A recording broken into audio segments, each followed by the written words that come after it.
So even more provocative were some of the other things Jesus said. He claimed to have authority to forgive other people's sins. That's amazing. Yeah. Right? I mean, it's one thing for me to forgive somebody to sin against me, right?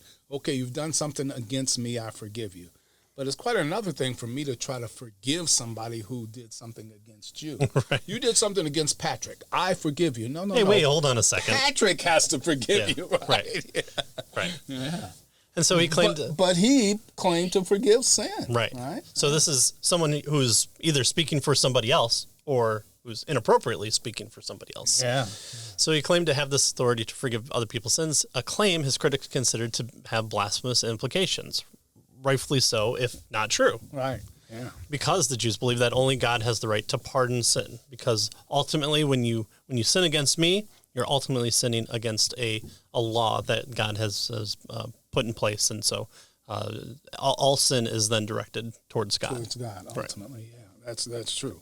And so perhaps Anderson tells us the most all-encompassing statement came at the very end of Jesus' ministry, right? When he claimed to have, he claimed to have all authority, right? He says all authority in heaven and on earth has been given to him, right? Well, the question obviously is how else could that be interpreted but as a claim to have divine authority, right? Did Jesus think that God could somehow abdicate his authority over the universe and give it to one of his creatures? That doesn't make sense, right? So clearly he was making a claim about him being God. Right.